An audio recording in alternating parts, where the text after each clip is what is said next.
Hi. Hi, can you see me? I can see you. I can see you and hear you. Can you see and hear me? Yeah, yeah, okay. Sorry, this is Good. my first one of these. That's it. So far, it seems like it's been everyone's first one of these. Hang on, I have this makeshift tripod. Okay, all right, cool. What I'm if, just going what if, to join you from my chaise. Good. Yeah. Okay. Hello. Okay, it's a matter of tilt. There we go. Okay. You're Oh, the no. only other. Well, I mean, I probably know other people with chaises, but I knew that you had one, so and we both have them. So I thought we could sort of, relax and enjoy. Do you sit? Do you sit in yours often, or recline in yours often? I do, actually. I will move my phone from the makeshift tripod and show you the view.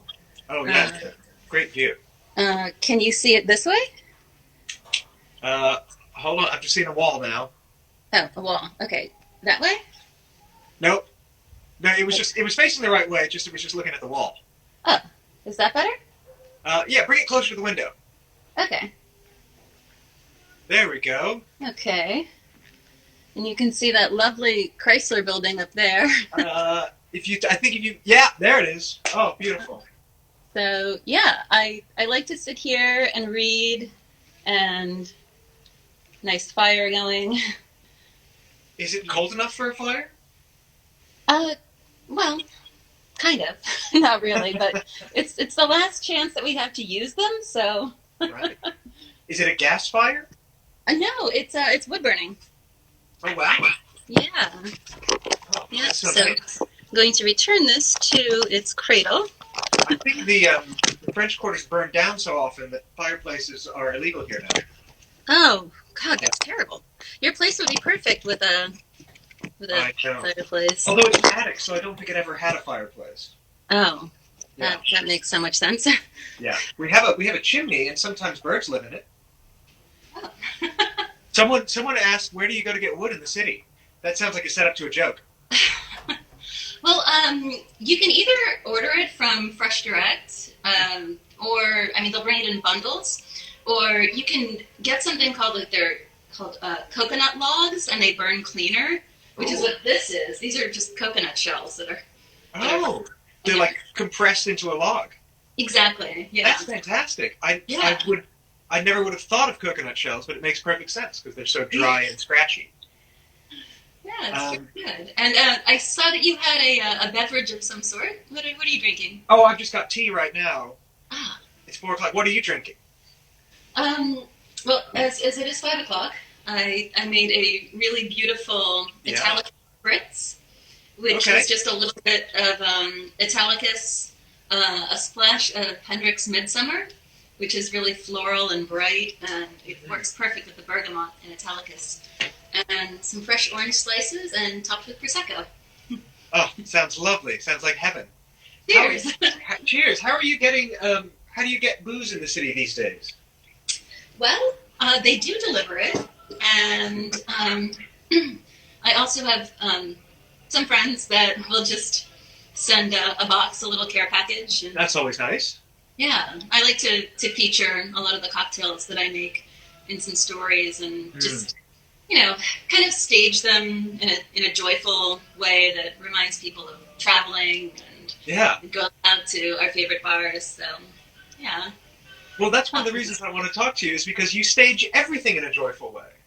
Oh, thank you. I was thinking about this the other day. There's a quote in Lucky Jim by Kingsley Amis where he says something like, it's interesting how much nicer nice things are than nasty ones. And that always makes me think of you because you're like the queen of nice things. Everything you do nicely, and you do with grace and poise and elegance. And I'm just so impressed always by the way you host things, by the way you attend things. And since we're all stuck at home, I thought you'd be the perfect person to talk to about how to live nicely at home. Oh, thank you. I mean, we may as well, right?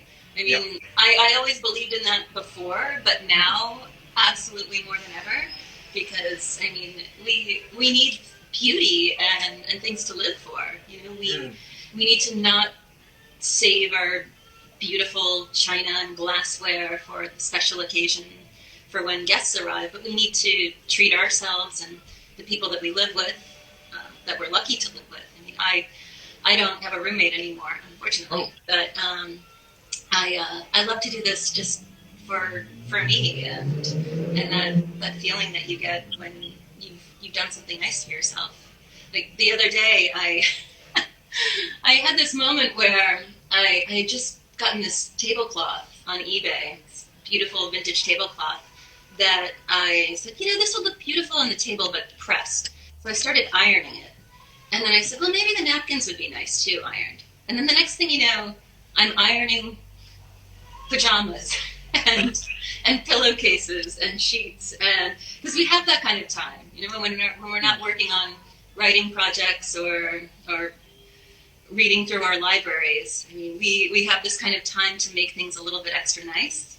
So, yeah. That's interesting. I hadn't thought of it that way, but it's true. I mean, people are talking about how sort of productive they're being, and yet the kind of, aesthete weirdos like you and I that I know are doing things like polishing their silver and, Exactly. I mean, we're definitely the lucky few to have this kind of stuff to occupy our time and ourselves. I mean, I think about some of the apartments I used to live in and how glad I am that I'm not sitting it out in one of those places. Oh my God, I think that constantly. Yeah. Did you ever go to that place I had in the West Village? It was on Houston, and it had the bathtub in the kitchen. Yes, I think so. Was that the place where you managed to squeeze in a harpsichord somehow? No, that was the place in Greenpoint. Oh, okay, right, okay. Yeah, no, this was just a temporary place that I was living while I was writing regarding cocktails, and it was in the proximity of where my late husband Sasha and I were supposed to be living, and I thought, well, this is where he had his first successes, his first failures, basically took his first steps as a baby. This would be the place to write the book. So it was the most money I'd ever paid for an apartment in New York that brought me so little joy. It was a true tenement building, and when I first walked in, I thought, oh, there's a bathtub in the kitchen. Well, that's nice, a clawfoot tub. I can marinate while I marinate. I'm just an arm's reach away from a glass, and it turns out you couldn't actually sink into the tub. You had this much water. A shallow tub? Oh my God. Yeah. That's. I guess that'd be good if you needed to do like a crawfish boil or something. Right, or chill a bunch of champagne for a cocktail party. You could squeeze a bunch of people in there. Yeah. Speaking of baths, you have a bathing. I don't know what the word would be. Ritual or proclivity or thing that you do that Rose photographed you doing. That is fascinating to me. It's like a very kind of Cleopatra-like thing. Could you please explain? Yeah, so Rose Callahan, who shot your book, I'm Dandy, and the next book she was working on was also a dandy book.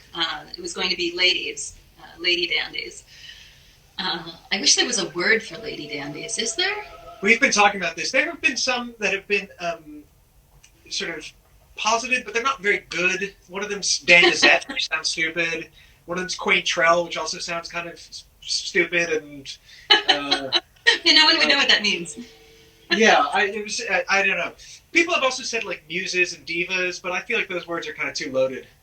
Yeah, muse always depends on someone else. Exactly. Yeah, usually a man.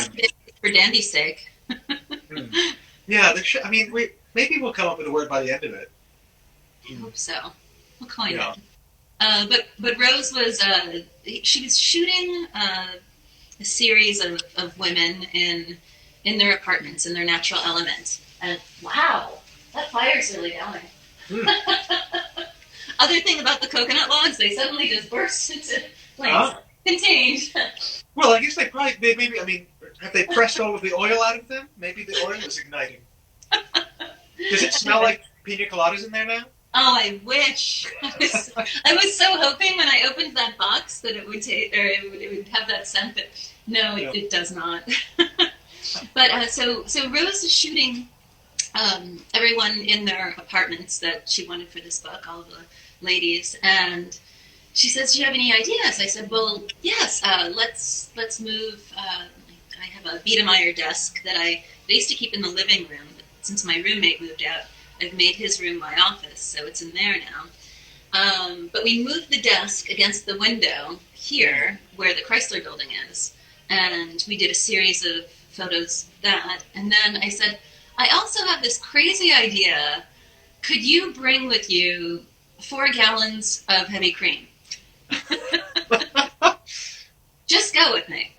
And she brings it over, and I've got the bath, 3/4 of the way filled with hot water, and then we added the milk to it. And it used to be that you would take a milk bath to soften your skin and perfect the pallor, and it was this really luxurious treatment. It used to be, but I mean, half and half really isn't that expensive, and you can make this with a little bit of coconut oil and that milk, and you just emerge just so satiny. But we filled the tub with that, and I got into a long blue vintage slip, and I said, okay, we're going to set it up in here. I'm going to be smoking a Dunhill or drinking pink champagne, and there were flowers everywhere. And so that was that shoot. But I do like to have, especially now that there's time, I like to either start the day with a bath or end the day with a bath. Sometimes it's bookended by both. Wow. And I don't get out of the tub until I've read 2 chapters of the book that I'm in the middle of. Huh. Yeah. Yeah, bathing is such a luxurious thing to do, I guess. I don't think I haven't taken a bath actually in this apartment. I don't do it very often. It's not something I think of. Do you have a good tub? Yeah, it's okay. Sarah's taken baths. It's not remarkable, though. One of the places we looked at here when we were looking for apartments had a big, deep clawfoot tub. I mean, it was really like a majestic, beautiful piece of furniture. I mean, it was just, yeah, it was gorgeous. I figured if we had that, I probably would have been taking baths all the time. But, I mean, does it... 2 baths a day, is that good for you? Does that not like dry out your skin? And no, actually, quite the contrary. You are in a satin cocoon most of the day. yeah. So there was this study recently. The Times put it out in the science section a bit ago that it actually lowers heart disease. They did the survey of people who took baths and who didn't take baths, and the ones that took 1 to 2 baths a day had the best possible heart health and cardiovascular health. And even if you just up it to 2 or 3 baths a week, you're in really good shape. Do you ever drop your book in the bath? I have not done that. I have dropped New Yorkers and clippings from the New York Times in the bath, but... Oh, have you ever tried to actually like maneuver a whole New York Times in there? Oh, no. I'm all about the origami fold. So oh, yeah. Okay. Get everything ready to go in a little stack. Mm-hmm. That's nice. Yeah. What are you doing? I mean, because you're such a good sort of social person, socializer, how are you scratching that itch right now? Well, I'm just dreaming of the day that I can have dinner parties again and be able to host. I miss it so much. The other day I set up my whole table as if 4 people were coming to dinner. I said, okay, this will be what it looks like. And actually, can I take you on just a little tour? Yes, please do. All right. So if I turn the camera, you can see the apartment, I guess, this way. Lovely. Okay. So this is my place setting for 1. Uh-huh. So, I mean, I will have chicken soup this way later. Yeah. But yeah, so there's that. And then there's this other thing that I really loved. And I feel like anybody could do this at home. Mm-hmm. It's this book that I love. Can you see it? There you go. It's called... Dinner Diaries. Dinner Diaries. I'm sure it's backwards on there, but they do this very cool thing in the very beginning where it shows you where everything goes. Hmm. And it's super easy to forget these things, even if it's been ingrained to you.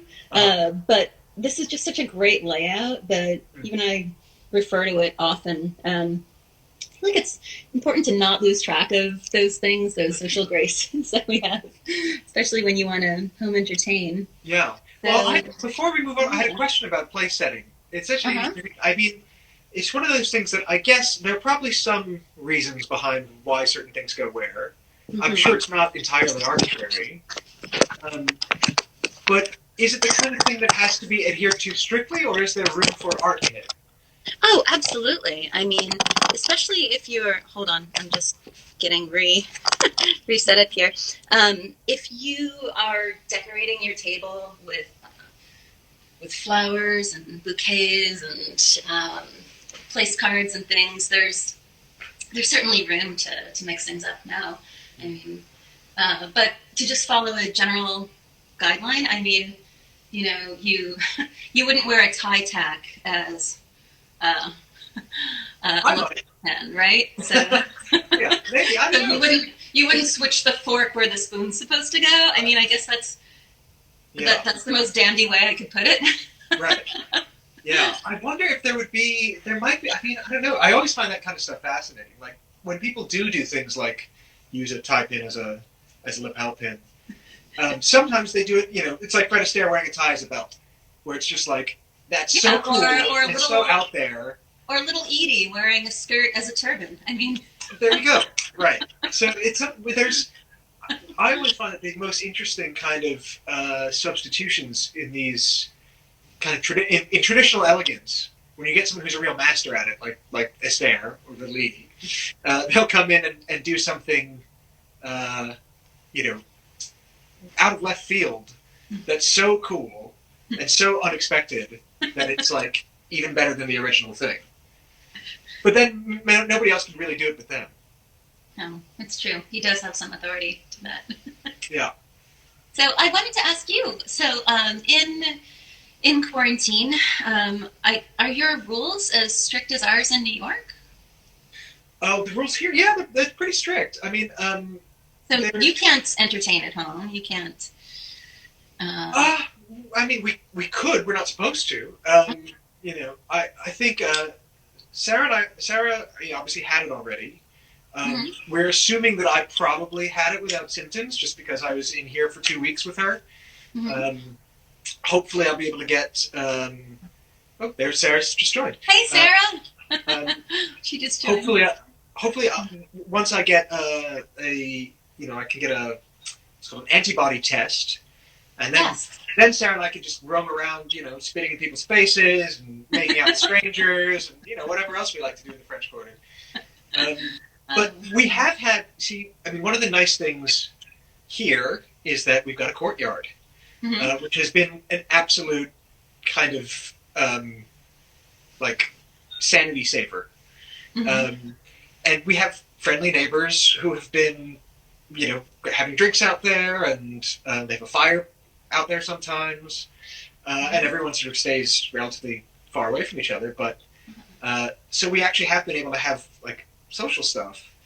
And there are other things, like there's the guy who plays clarinet every day on Royal Street. You would love this. This is he's apparently a very famous clarinetist. I think his name is Tim Lafley, I want to say. And he comes out on his balcony on Royal Street. He's got a big American flag draped over the iron trellis there. And he plays beautifully on the clarinet. And people line up sort of 6 feet apart from each other across the street every day to listen to him. And he started doing it just one day. He started practicing on his balcony, and now it's become a thing every day at 5:30. So usually right after I do this, I head over there and I get a daiquiri from one of Chris Hanna's bars, which is still serving to-go daiquiris, and I go listen to the clarinet then. There's something wonderful about the rules being relaxed that we can actually enjoy a cocktail in the streets. Yeah. So I mean, New York City is a ghost town now. I mean, I was at Grand Central yesterday, and it looked more like a transit museum than anything functional. It was at 5 o'clock, rush hour on a Monday, and it was everything I could do to just keep from crying. And I thought, you know, be really nice to just take this all in, experience it all, enjoy it with a cocktail, see all of my favorite buildings as I walk by. I'm in Murray Hill, New York City, and at least we're able to get to do that. Yeah. At least that hasn't been taken away from us. But I was going to ask you what you've been doing in quarantine to feel a sense of an enriched life.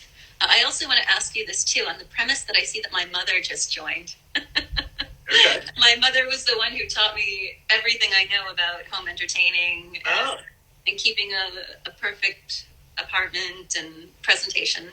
Okay. But I wanted to know if you've been doing this thing that I found myself doing. It's that when you're talking to your family members, do you find yourself kind of scratching a little bit deeper for your family history and stories of maybe your parents' courtships? Interesting. Have you been doing any of that? I mean, it's funny because I probably would say yes, except that I had already been doing that. I've been collecting oral history interviews with my mother, father, and aunts and uncles for a while now, with the aim that maybe someday I'll write about their lives, because they've had very fascinating lives. They have. My mother in India and my father in Texas, and I always thought it was very.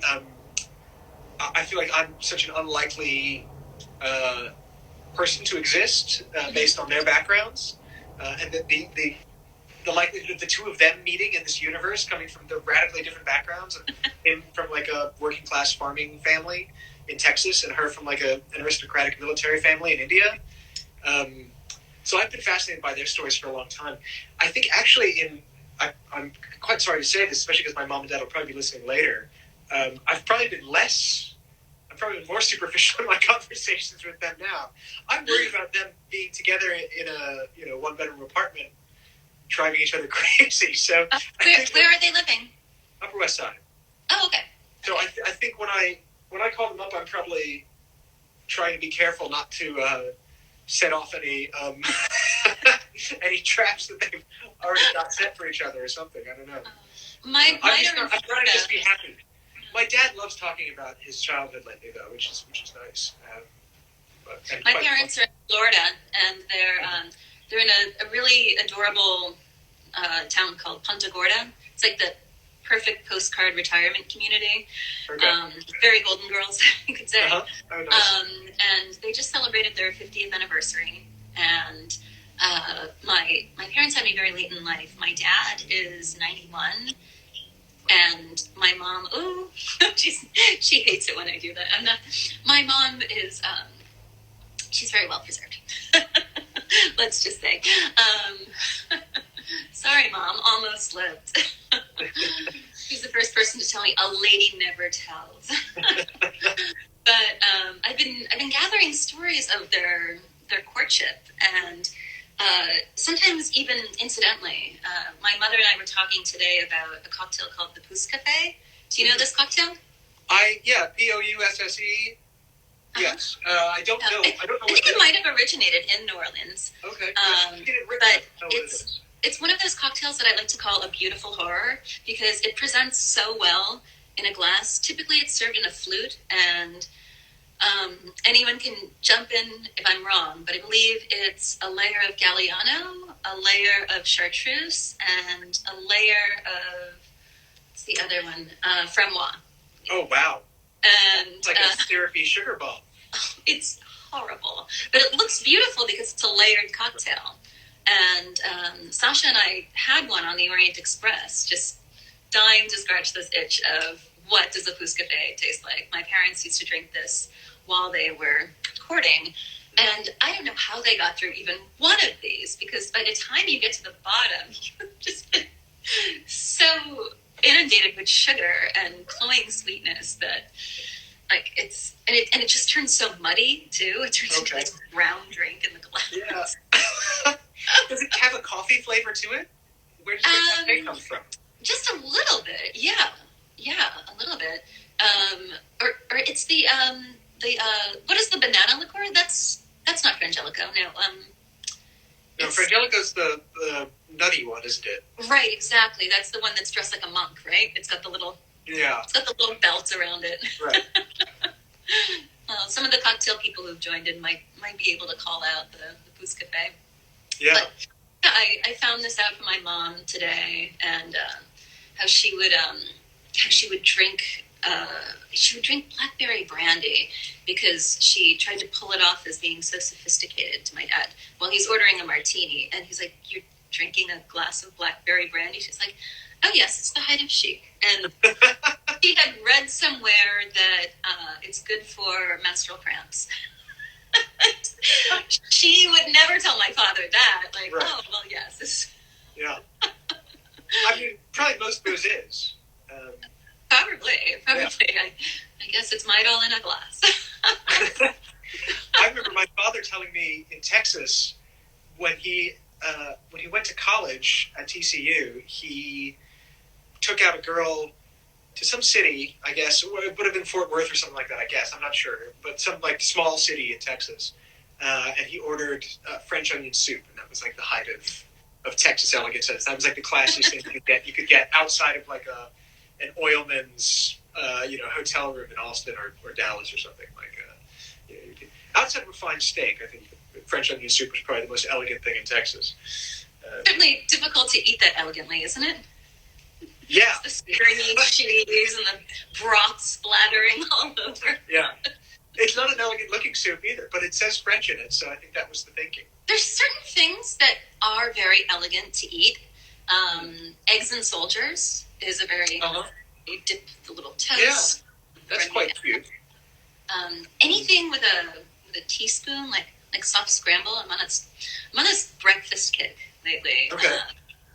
Throughout the day, I really just don't feel like eating, but breakfast has become this ceremonial thing where it's like, oh, today we'll be doing crepes. So, we'll be doing a soft scramble. Or my grandmother introduced me to coddled eggs, which, are you familiar?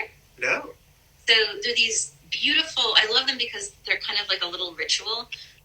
It's this beautiful little pot that you crack your egg into, and you can fill it with, leeks or finely minced mushrooms, anything you want to fill it with. And you boil them. They have a little top on them. And you boil this little container for about 7 minutes, and you bring it out very carefully, and you put it on a plate, and you open it up, and it's this beautiful poached present for breakfast. That's something I've also been getting. Oh, yeah. That sounds fantastic. I'm not a big breakfast eater. Sarah loves breakfast. I just never feel like cooking that early in the morning. Oh, well, I don't mind it if someone serves me a nice breakfast in the morning, but I will can't bother to make it. I will have to send your intended some recipes then. How is Sarah doing? Is she fully recovered from? She's fully recovered. Yeah. She's doing well. She's back at work. It's actually things have slowed down at the hospital now because the number of COVID patients is going down, but they haven't been getting back other patients. Mm-hmm. So they're just kind of things are very slow there, and they're just waiting to see if there's going to be another wave of it. I wanted to ask though, what are some of the least elegant foods that you can think of? A tuna melt springs to mind. Oh my God, a tuna melt! Yes. My friend Lara and I, we were trying to think of what the worst food to serve at an orgy would be, and we came with tuna melt. And then I was walking down the street the other day in a white suit, and someone said, "Where are you going?" All dressed up, and I said, "Rib eating competition." So that's now what I tell people when I'm wearing white. Okay, that's definitely one of the least elegant things. I think fried chicken for sure.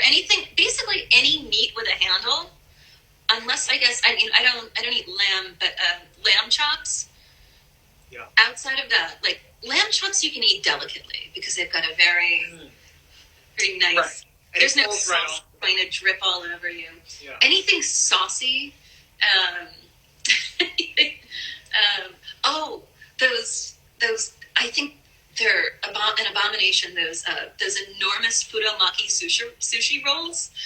Okay. And Anna Liza just chimed in and she said, "Spaghetti and meatballs, not orgy friendly."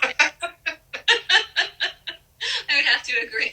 I mean, pasta in general, and noodles especially, noodles, right? Ramen. Any kind of ramen. Yeah. Situation. Hot oil spraying in your face, and I was wondering if Ethiopian. Sorry, Ethiopian food, Ethiopian and South Indian food, I think as well. Right. Stuff that you have to like scoop up with your hands and like spicy bread. I took my mother for Ethiopian on one of her first trips to visit me when I was living in the East Village, and I took her to. Do you remember Awash? Remember that restaurant? Yeah, absolutely. I loved that place, and the first time I had it, I was blown away. Oh, we're eating with these ace bandage, smushy pieces of bread. Right. And I thought, of course, my mom, she would love this because there's no rules, right? It's just like a total anarchy in the place setting. And so she's like, I can just do this?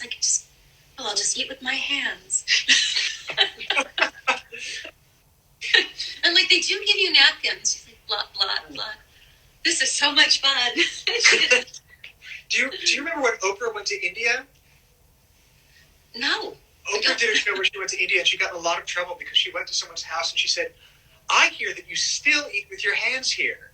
And they were like, look, we know about forks. It's not like we haven't gotten them yet. Like, what do you mean still? It's not like we haven't figured out how to use forks. This is just how we eat, you know? That's so funny.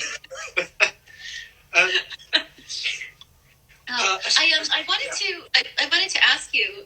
This is a bit off our present topic of foods to eat at orgies, and to also compel your mother. What? Tell me about your loungewear. This is the loungewear episode. So. Oh yeah. Well, so this was this is like my weird 1930s silk chinoiserie pajamas. Oh wow! That these were a gift from Another Man's Treasure, which is my favorite vintage store, except maybe Sean Crowley's store. That's also pretty good. But yeah, it's got a big dragon on it. I have a pair of robes that sort of match it. But then my chaise is also really cool. It's a sort of I'll show you. It's a miniature. Hold on, let me. So, it's small. Oh, that's gorgeous. It's got these amazing Sphinx. I mean, you can't beat furniture with breasts. No, you can't. So that's how I lounge, and I've got all sorts of wall sconces and things like that around. We've also got these. The big feature of the house is our dormer windows, our little nooks, Oh yes. So where I can sit there and do my writing. Sarah's really, I had been winning the Nook competition, but now Sarah has overtaken me by painting hers and getting all sorts of plants and putting in a pink light. I'm just dying for a writing nook. Like I told you, my roommate Val moved out, and I turned his room into my office. But there's this lovely window that you could turn into a reading nook, a reading seat. Do you want to see it? Sure. Take you on a little tour. See if I can get this right. Again, this is my first of this. So okay. Do you like writing at a window? I do like writing in a window. Yeah. So I wanted to set the desk up here. Mm-hmm. To have that view of the Chrysler building, but that did not happen. So this is the rest of the room. I'm trying to see how Instagram does this. You can flip it around. There's a button on the top left. Oh, I see it. Flip the camera. Oh, look at that. Oh, fantastic. Thanks, Natty. Okay. So this is the mantle, fireplace. And then the library. I loved these built-ins that it came with. Oh, that's built-in. That's fantastic. Yeah, it's really good. Table for one, please, James. And then record player. Window. Here's what's been on rotation. Got Miriam Makeba. Love. Clifford Brown.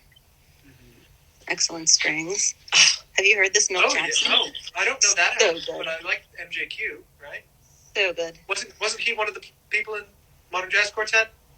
Yeah. Charles Trenet to just lighten the heart. Mm-hmm. Oh, and this Chet Baker, so good. Oh, and this. Do you know about this album? No. So Charlie Chaplin composed all the music for all of his films. Wow, and, I had no idea. Yeah, so all of his silent films, he composed the music to, and it was put together about, I guess, 20 years ago. This album was, and when my late husband and I got married, we walked down the aisle to "Oh That Cello," and concluded with "Spring Song," which was played at the Strand with our friend who's a cellist and a pianist. So it's nice to just hear this now, living back in New York, and it's now a joyful sound to me. It used to be like, I can never listen to that again, but now it's just something different. And oh, here's my mom.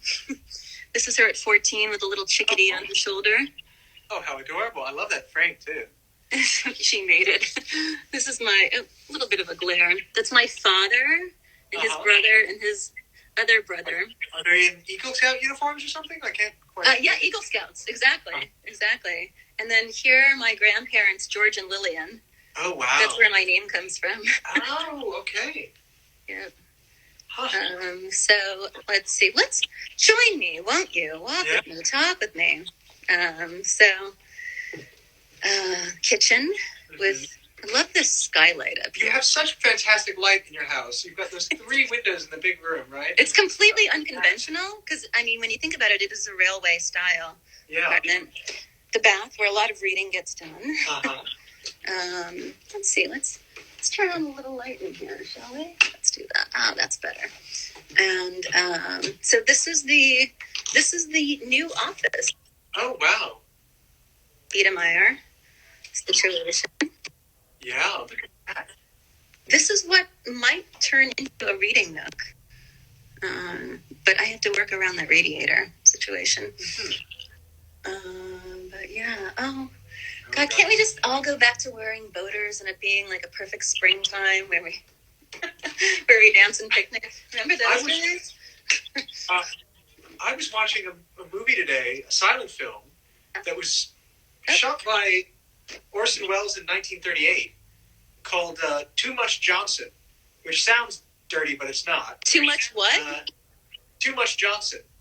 And it's basically like a guy walks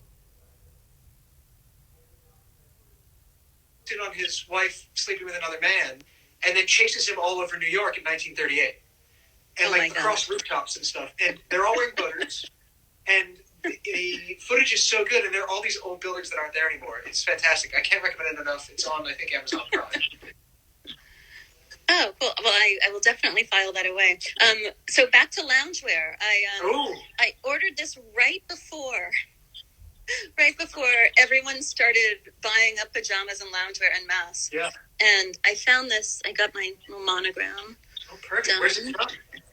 Oddly enough, it's from J. Crew, and they were having a huge sale even with monograms, and so I love this. Just crisp cotton. You got to iron it. It feels so much better. It's just not the same without it. And you've met Anushka. Yeah. She's silently judging. Hello. This is where she eats. Hello, cat. Oh wow! And so here's another thing that you can do to treat yourself. So I have decanted ZzzQuil. Decanted what? ZzzQuil. ZzzQuil? Yeah, it's like NyQuil, but you don't take it if you have a cold. It's just if you can't sleep. So it's this purple liquid. It looks in this hideous plastic container it comes in. But why not? Why not just pour yourself a little sleeping agent? Are you drinking it out of like lead crystal there or something? In the glass? Yeah. That's terrific. I mean, I guess we make do. Better than laudanum or something. So, and then that's it. That's the tour. That's marvelous. Yeah, and really glad that I'm living here instead of that tiny little tenement in the West Village. Yeah. Well, I mean, the thing that stands out to me about, I love that little vintage fan you got there.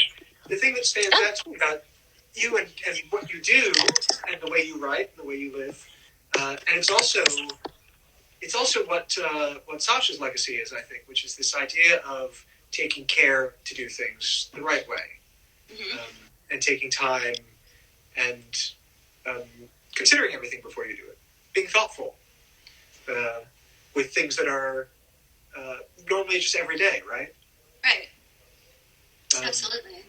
I mean, why not go the extra to? I mean, if you've got I have a bunch of coupes laying around from, old bars of my husband. I mean, why not serve yourself your orange juice that way in the morning? Why not make yourself a beautiful presentation for dinner, just as a treat for yourself? Yeah, I mean, I love that idea. I think a lot of people are daunted by it. They think that it's something that requires a lot of money or something, but I think what people don't realize, and this sort of goes for dressing or decorating or anything, is that you can make up for lack of money with effort and with time. Nearly everyone I know who's a sort of aesthetically minded person or dandy or anything, they got started by combing through vintage stores and digging through record crates and all that kind of thing. Yeah, I mean, I think so much of that harkens back to the way, I mean, you and I grew up. I mean, we loved thrift stores and consignment shops. We loved finding treasures. We loved the history to a garment that we came upon, just as we love the history of a used book. We love the smell of the book, the marginalia, the secret, right? The secrets that the books and clothes and albums come with them. So yeah, I think that's something that definitely carries on. And it's interesting. I was speaking about this with Sean Crowley recently too. Is that when you meet people, and sometimes I do, who sort of, I guess, who do have the money or the means to kind of come into this fully formed, for lack of a better word, who haven't put in those years of like figuring it out, it doesn't seem quite as rich to me, I guess. Right. Right. There's a certainly not going to name names, but a friend of mine, he studied French deconstructionist philosophy. It's a niche, and he's a very good old friend of mine, and he's talking about this old boyfriend that I had, that he had an incredible library, but he was like, I wonder if he actually ever read any of those books. And he says, oh, he's a real books by the foot. And I'm like, what do you mean by that? And he goes, well, the Strand, they sell books by the foot. You can just curate your library either by color or subject, or I'm like, oh my God, maybe that's what happened. And so I kind of think that's the worst insult that you'd give a person, is just like, oh, you mean books by the foot? That's really good. I think that's so catty. That's from now on, that'll be shorthand among our kind for Philistines. Right, exactly. It's next level. Yeah. What percentage of your books have you not read? It's funny. I was also having this conversation the other day. I would say I've read 80% of them. And now we're not talking about reference books. We're not talking about books that you inherit. Like, there's certain books that you're given. I mean, I have a lot of my late husband's collection of Russian literature that I either read when I was in school, or I'm not going to plow through Turgenev stories again. But yeah, I would say, I mean, for a good library, there should be about 20 to 30% of the books that you haven't read as little treasures that you save for yourself, especially in a time like this. I mean, absolutely, yeah. I don't know if you've been going back to your shelves and pulling things down and being like, oh, I always wanted to read this, finally. I'm doing that right now, and it's... What are you reading at the moment? Let's see. Well, I just finished this. and this was a new book that was given to me, a new old book, collection of short stories, the complete stories of Leonora Carrington. Oh, okay. Do you know her? No. So she was a surrealist writer, and she was a painter in the 1920s and 30s.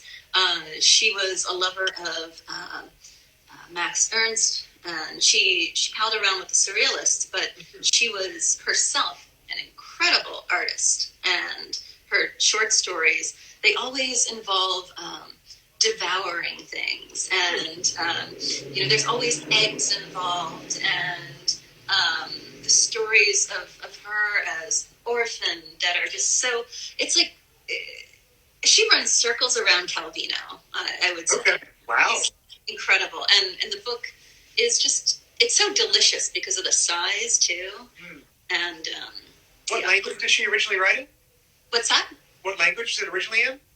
I believe it was, they were translated from French or Spanish. So they were written in French or Spanish, but the translation is incredible. And I just tore through this and absolutely loved it. Okay. And then this has just been a pure joy. The man who wrote Rules of Civility, A Gentleman in Moscow. I've heard very good things. things. The Immortalis? Yeah, I haven't read it. Okay, so Immortalis, he didn't actually start as a writer. He actually started in finance, but he studied literature at Yale, and he later in life came back to write Rules of Civility, which was phenomenal. And I've been having a difficult time returning to this because I don't know if you can see the cover. The man on the cover looks exactly like my late husband. Uh-huh. Like, yeah, right? And to make it better, his affectations are very similar. His name is also Alexander, and it's in Moscow, so they call him Sasha constantly. Uh-huh. So it's about a man who's quarantined to a hotel in Moscow. I won't tell you his crimes, but he's living in this hotel and he can't leave. So it's wonderful to be reading a book about a dandy in quarantine. I'll have to read it now. Who has the same name as your late husband. Yeah. It's like, we're in this together. And then this one, I don't know if you have this one. It's Rama's The End of All Men. No? So this was given to me from a friend with this lovely inscription. Here's to giving the current crisis its proper apocalyptic context and to missing out on World War II and the contents herein. I have not begun it, but check this out. The book was published in 1944, and can you see this inscription? I can see it. I can't read it. It looks like Arthur Miller. Oh my God! Really? You think Yeah. that's what it is? Yeah. Both pages are inscribed. The front page and like the wall. Have you looked up his signature? I haven't yet. I was just given this the other day, and we're kind of wondering. That'd be quite a find. What a gift! Yeah. Yeah. So that's what I'm reading. What are you reading? I just finished. We're doing book club remotely on Saturday. So we're doing New Orleans related books. So we just finished reading The Yellow House by Sarah Broom, which is about Hurricane Katrina and New Orleans East. It was okay. It's not the kind of book I normally read. I don't usually read contemporary memoirs. And then I'm also reading. Have you read R.K. Narayan? Who? R.K. Narayan. No. He's an Indian novelist from, I guess, the middle of last century, who's very funny. He basically created he's sort of like a Mark Twain Faulkner of India kind of guy. He basically invented a town called Malgudi, a village, and populated it with all these kind of ridiculous people who have all these misadventures. And they're very funny, but they can also be quite moving. And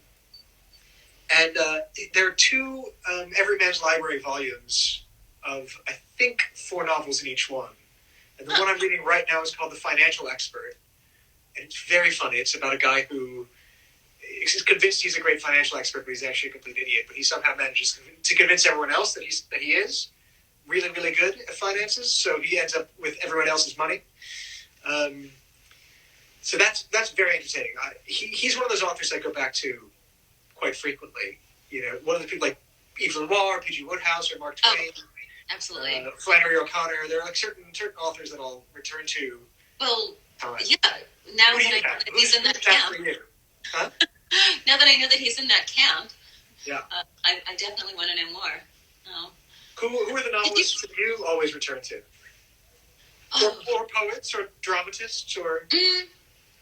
I always return to Waugh, like you, but not just a single Waugh, all the Waughs. Okay. I started reading Waugh with The Loved One. Did you? Oh, yeah. Did you see the film? Yes. Okay. So there was this great moment. I've got to share this story. I know we're short on time, but this is definitely worth it. I was sitting at the 21 Club with Kara Newman, a fellow spirits writer, and we had just been published. Our stories had been published in. It was an Oxford collection of New York moments told through food and drink, and she had covered 21, and I had covered Mad Men, and so the celebration launch party was right down the street from 21. So I said, "Oh, let's go have a cocktail at 21," and they said, "Well, the front room's."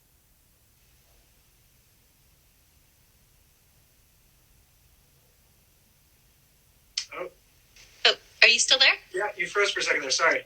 Oh, there you are. Okay. Oh, the front room is closed? I don't know where to cut out. But the front room was closed for a private event, but we could sit in the back room. And so, okay, we went to the back room, and we shared a burger and a couple martinis, and at the end of the night, we accidentally went through the front room in order to get out, because it was just by force of habit. We always just go that way. And we walked through, and everyone who's anyone in television was there. I mean, Louis C.K. was having a cocktail with Rob Schneider, and John Hamm was there, and just everyone was there. And so we went outside, and I had this. I would have a Dunhill every day, a Dunhill cigarette. It's like my little treat at the end of the day, especially after a spirited night like that. And so I was standing outside, and lo and behold, John Hamm pops out. And he is in that little front area, and I didn't even recognize him. He looked more like Jeffrey Deitch than he did John Hamm. He had these like clear glasses and a little beanie, and he said, "Would you mind if I borrowed one from them?" I'm like, "Oh, sure, of course." And we got to talking about Mad Men, and Kara's there the whole time, like, of course, this would only happen to you. And so we're sharing a smoke, and we were talking about The Loved One. He had never seen The Loved One. Oh, and we were talking about the finale, not the big finale, but you know that episode where, what is his name? The actor who plays the lead in The Loved One? He was in Mad Men as well. He did How to Succeed. Oh, I didn't realize he was in Mad Men. Oh, yeah. What was his name? Shoot. Anyone want to chime in on this? So I said, "Oh, well, if you've never seen The Loved One, it's pure camp. It was his first movie, and it was taken from the Waugh story, and Christopher Isherwood wrote some of the screenplay." Right. Yes. Yeah. And I mean, it inspired John Waters and his early career. I mean, and a moment where I was like, "Wow, I schooled Ham." So, it was quite a night. I felt very smug after amazing. that. It was very satisfying. Yeah. Wow, that's fantastic. Oh my God. I don't think I've ever schooled a celebrity in anything. Yeah, that was. I'm going to do that next time I see a celebrity. I'm going to try to school them in something. It might go horribly wrong. No, I mean, I've been schooled myself by celebrities in some of the fascinating ways. I told you the story about how I stopped being a vegetarian, right? No, but we're about to run out of time. Oh, shoot. How quickly can you tell it? Such a good story. We've got 2 minutes. Okay, well, so I was at the recently closed Gotham restaurant, sitting next to Mel Brooks. The producers had just closed. My boyfriend at the time, his childhood friend, was Matthew Broderick, and Mel Brooks sits next to me. He says, "Hey, kid, what are you going to order?" I said, "Well, I was going to order the vegetable plate because I'm a vegetarian." He said, "Well, what would you want more than anything on the menu?" I said, "Well, that creme brulee with the roasted Bing cherries on top sounds really, really good." And he goes, "Oh, the foie gras. You know what that is, kid, don't you?" I said, "Yeah." He goes, "All right. I was going to order that too." And I love the way he said order. So he said, "If you would like to have a bite of mine and you like it, you can keep it. And if you don't, this conversation never happened." So he orders it, and I tried it. My first bite of meat that I've ever had. Oh, wow. Never mind that it's awful. It was delicious. And I looked at him and I said, "I wonder what a Chateaubriand tastes like." And then my goose was cooked. That was it. Oh, my God. That's marvelous. That's a hell of a story. Oh, yeah, so it's good to school celebs, and they school you in their way, and it's always a memorable story. Yeah. Dick. Well, thanks for this. This has been such a pleasure. This was such a treat. I'd love to do this again. This is going to be up on it'll be on my Instagram stories for 24 hours, and then I'll post it on YouTube. Oh, perfect. Great. Thanks, Georgette. Thanks, Natty. This was Enjoy the rest of your evening. Yes, and I don't know if you have any tea left, but cheers. Cheers. Cheers. Night-night. Night-night.